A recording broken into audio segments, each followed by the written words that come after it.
สบายดีคลิปนี้ก็สิมาแกงหน่อสุกินเติมเนาะได้หน่อมางามๆเป็นหน่อไม้บงได้มา4ดวงบากใหญ่ๆเนาะน่าจะพอกินอยู่มีแต่ดวงขาวๆงามๆอวบๆพอดีน้องชายอยู่ข้างบ้านเพิ่นไปหาเอามาสดๆใหม่ๆเลยหากับฮอดบางกีนี่แล้วก็มาปอกเปลือกออกแล้วสิมาซอยมาผ่านเป็นเปียงน้อยๆแกงกินแซ่บๆกินข้าวแลงมื้อนี้อันดับแรกเฮาปอกเปลือกมันออกแล้วก็สิมาผ่านเป็นตอนน้อยๆแบบนี้ก่อนเนาะนี่ใบยะนางเฮาก็พร้อมผักเน่าผักคะเฮาก็มี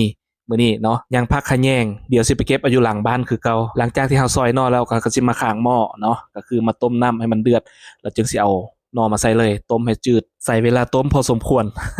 ตอนนี้ก็เป็นเวลา4โมงแรงเนาะหรือ4โมงเย็นนั่นเองอันดับต่อไปก็จะมาม่าข้าวสารเนาะหรือมาข้าวเบื่อนั่นเองตำข้าวเบื่อใส่มันจะหอมเพิ่มอรรถรสในการกินเนาะแล้วก็ตามด้วยมาเอาหน่อลงหม้อเลยเพราะน้ำก็เดือดแล้วต้มใส่เวลาดนพอสมควรจนกว่ามันสิจืดแล้วเราจึงมาหินน้ำทิ่มเนาะแล้วจึงเอาน้ำยานางใส่แล้วก็ต้มปรุงเครื่องใส่เพื่อเป็นอันสำเร็จเสร็จสิ้นแล้วเราก็จะมาโต้ด้วยการคั่นใบยานางเนาะจะคั่นเอาแต่น้ำมันส่วนเยื่อมันก็จะเอาทิ่มเนาะนี่บีบๆคั้นๆแบบนี้เลยมีลูกชายน้อยมาให้กำลังใจ ตอนนี้บรรยากาศหรือว่าอากาศก็เริ่มมืดเข้ามาแล้วเนาะเริ่มค่ำแล้วตกค่ำยามแลงเนาะคอยเฮ็ดคอยไปใส่เวลาโดนพอสมควร อยากกินหยังเฮ็ดเองเนาะถึงว่าเราสิเป็นพิการก็เป็นพิการแต่ร่างกายเราบ่ได้เป็นพิการใจเนาะเราบ่ได้เป็นภาระให้ครอบครัวอีกอย่างเรายังช่วยแบ่งเบาภาระของครอบครัวได้เนาะอยากกินหยังเราแต่งกินเองใส่ใจนำทางล้วนๆ ขอฝากเป็นกำลังใจให้คนที่กำลังท้อกำลังถอยหมดแรงหมดไฟเนาะจงลุกขึ้นสู้ทุกปัญหาในชีวิตต้องมีทางออกเสมอท้อได้ถอยได้แต่อย่ายอมแพ้กับโชคชะตาเนาะให้ใช้สติปัญญาในการดำรงชีวิตมีสติทุกบัดก้าวเป็นกำลังใจให้เด้อสู้ๆเด้อกลับมาแกงหน่อเฮาเนาะคิดว่าสิได้แกงกินแรงสุดท้ายต้มหน่อบ่จืดจักเทื่อก็เลยเราท่ามาแกงตอนเช้าเลยเนาะตอนนี้เป็นมื้อใหม่เนาะเป็นมื้อถัดมาแล้วแกงหน่อเฮาก็จืดแล้วก็สิมาตักเอาหน่อออกเนาะส่วนน้ำเก่ามันก็สิเอาทิ่มนี่หน่อเฮาก็จืดเป็นที่เรียบร้อยขาวเป็นตาแซ่บขนาดเนาะเครื่องปรุงมันก็บ่มีหยังหลายเนาะมีน้ำยานางแล้วก็ข้าวเบื่อ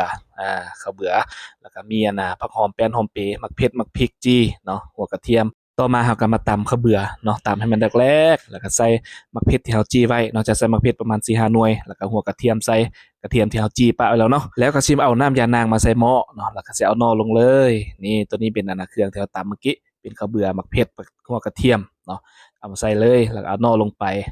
เอาใส่เบิดเลยหน่อจืดดีเนาะหลังจากที่เราต้มจืดแล้วมันจะหวานเออเอาเติมปลาแดกปุ๊กๆปลาแดกแซ่บๆลงไปเนาะใส่หน่อยนึงใส่หลายมันก็สิเหม็น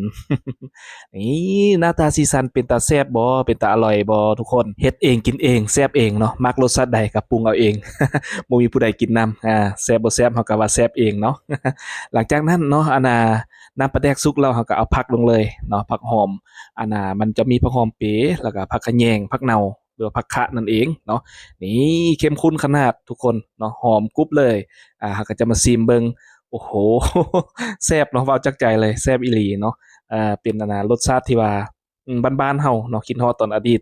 ตอนยังได้ไปเป็นโอ้ยไปหาหน่อยามแลงมาก็มาแกงกินเนาะฟังเสียงกบเสียงเขียดร้องอยู่ทุ่งนาคิดมาแล้วก็น้ำตาก็ไหลซึมปอเลยนี่เนาะมาตักใส่ถ้วยตักใส่ชามเนาะเกียมพร้อมเสิร์ฟเองกินเองเลยเนาะคำแรกลองเบิ่งแซ่บถึงอกถึงใจมาเด้อกินข้าวนำกันเด้อ